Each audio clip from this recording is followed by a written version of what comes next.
Welcome back. You're watching SABC Prime Time. Now, the South African Zionist Federation has condemned the recalling by Pretoria of its ambassador to Israel following the deadly Gaza attacks that ended with more than 55 people dead.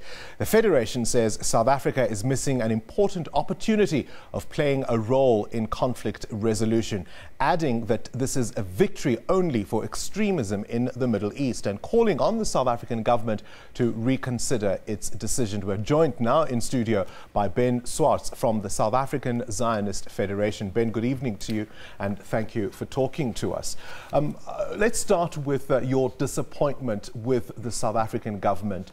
Why has their recall of Ambassador Gombana been so disappointing? Look, Bongani, thank you for having me on the show this evening. Let us understand that the situation that has developed didn't occur within a vacuum. This progression over the last 6 weeks that led to this incredibly painful episode of loss yesterday was not unexpected, I think, by all circles. Just in the last week, the Israeli government, or should I say the Israeli Defense Force, dropped tens of thousands of pamphlets all over Gaza, imploring the civilians of Gaza not to come within proximity to the fence. It's known and it's publicized. If a person or a people or a government is conscious and aware of the potential outcome that was going to play out, let's take, for instance, the South African government. The South African government, in particular the ANC, we know have a very close relationship with Hamas. We've seen how they've hosted them on a number of occasions in the last few years at many of their conferences and events. If people had clearly had the insight, and I think no one can say no one had the insight into what was developing, the ANC should have turned around. And often it's hard to hear from your best friends when they tell you that what you're doing is not necessarily the interest of yourself or your people.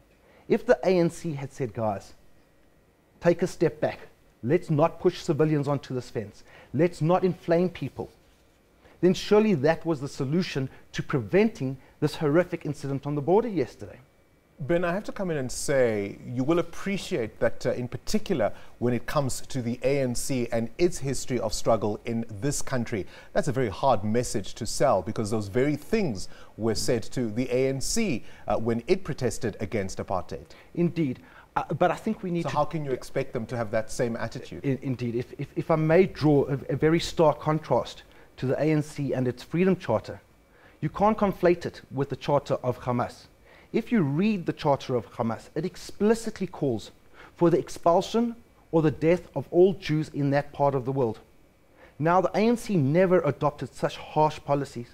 And as recently as last week, Mahmoud al-Zahar, the number 2 of Gaza, pronounced publicly, in his public utterances to the Gazan population, he proclaimed, we are going to burst through that fence and we are going to rip the hearts out of these people. I'm going to come in and say... The ANC never ever said anything like that. I'm going to come in and say, well, focusing particularly on your disappointment from the ANC-led South African government. I'm asking you... I'm sorry, Bongani, I thought you did reverse me into the question, and I needed to differentiate between Hamas and the ANC Freedom Charter. I'm asking you specifically that given the ANC's history in this country, how is it that having received that same message that you're now asking them to give towards Hamas, how is it that you can expect that to be something reasonable for them to do? But Bongani, I think maybe we're actually saying the exact same thing. How was the conflict in South Africa, and note I say the conflict in South Africa, how was it resolved? The violent struggle was put aside. The arms were laid down and the people sat down around a table and they spoke and they spoke and they made painful concessions. And once they had made the painful concessions and the parties were in agreement, they finally got to a point where resolution could be made.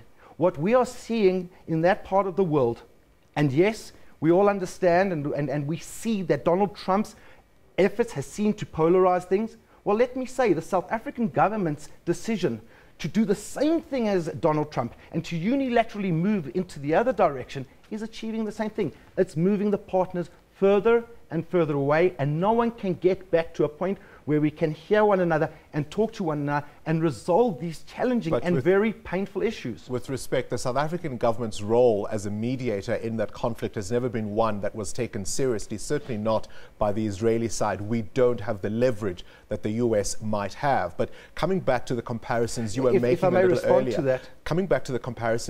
a little earlier, when the negotiated settlement took place in this country, you didn't have the military machine of the apartheid regime doing what the Israeli Defense Force is doing to the protesters in Gaza. We spoke a little earlier to Doctors Without Borders, and they were saying, unlike previous situations where they've dealt with patients who had injuries from the lower parts of their bodies, there seems to have been a deliberate strategy to go after the upper body using live ammunition. Bongani, the ANC didn't negotiate in that kind of circumstance. Go ahead. May I respond? Go ahead. Thank you.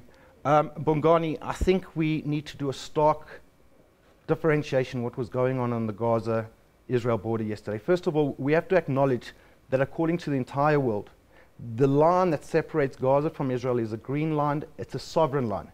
It's a full-on sovereign border. You used the word protesters. Some people have, in many of the interviews I've been today, ironically used the word full-on civilians. I just want to read you an extract that was handed to me, and I've managed to verify the legitimacy of its contents. So what everyone is proclaiming are civilians on the other side of the fence. And there were women and children, the visuals that we've seen around the world. Bongani, may I? But I mean, may I? Allow me, I'm a guest in your studio. May I proceed, please? But deal with what we've all seen. We've seen men and women, we've seen children Bongani, in the visuals allow that we've me, seen. sir, please, thank you. It reads as follows. This was posted on Hamas websites last week, and I've had it verified. The demonstrators are requested to please act in accordance with the demand to bring a knife or a gun, to hide them under their clothes and not to use them except where there is a need to capture soldiers or residents of Israel. Ben, with respect, I cannot go on a document I haven't seen. I'm telling you about the visuals that the whole world has seen. We spoke a little earlier to Doctors Without Borders. Those were civilians. In a number of the people that were injured, a number of the people that were killed, not only civilians, in fact, we even saw journalists. So what we needs even to saw happen, journalists, Ben, Bongani, who were what killed. needs to happen is I've put this out there. So now I think it's everyone's mission to go and check the veracity of what I've been told through verification. Something else. I'm talking about things that everyone has seen. These weren't innocent protesters that were trying to burst through the fence. And as Mahmoud al-Zahar said, to burst through the fence and to extract the hearts of the Israeli civilians on the other side of the fence. Okay. That is not a peaceful protest which everyone is proclaiming. We're speaking about a document that we cannot independently verify other than the claims you make about it. Absolutely. I'm not asking you about that. I'm asking it. you about the visuals that the whole world has seen. We spoke to Doctors Without Borders who don't have a stake in this fight other than helping the injured. And we've seen not only men and women who are civilians, we've seen children, we've even seen journalists at the receiving end of live ammunition from the Israeli Defense Force. How on earth do you explain that? In the last 24 hours, in a very short period of time, and we understand that Israel has been out there taking a very focused effort to try and stop people invading, not protesting, invading the land. With stones? Okay, well, with guns and with knives as well, and with Molotov cocktails. There isn't a single Israeli casualty, and there have been nearly 60 on the Palestinian side. So are you trying to say it would be satisfactory to you if there were Israeli casualties? I'm saying there's no evidence to suggest this was an invasion. I think you are exaggerating. I don't think so. I believe that you've got a document that's not verified. We've got visuals. We've got confirmation independently of a grouping like Doctors Without Borders. Another point that's been issued by the Israeli Defense Force that I saw on the news as I was walking in now is that 25 or 24 of the victims, and this is within a period of 24 hours, have been confirmed as active Hamas activists or militants. Now that's within 24 hours. So to say that these again were civilians, women and children, I think is again very presumptuous.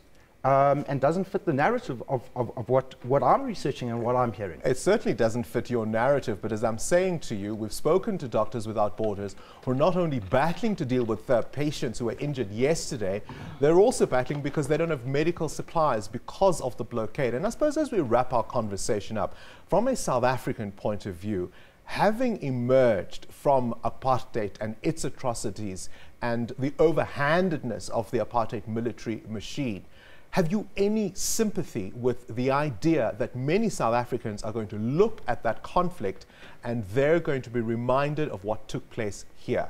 Absolutely, absolutely. In fact, I'll go so as far to say that I'm also South African and I've lived here all my life and I'm highly sensitive to it. And the pain and the death of civilians, whether it be in South Africa, whether it be in Israel, or whether it be in the Palestinian territories, in the Palestinian part of the world, it pains me and it pains my people deeply. And we don't want to see that happening. What we say is we implore people to put their weapons down and do it the way that it was done in South Africa. Get to the table, stop threatening each other with violence and hatred, and find a solution so that the women and children and families of tomorrow, whether they be Jewish, Muslim, Israeli or Palestinian, can live in peace and harmony, and it can be achieved, and we have to start with it here in South Africa. There are many who would say that message is one you should be sending to Benjamin Netanyahu. Ben Swartz, thank you very much for your time here in the studio with us. Thank you.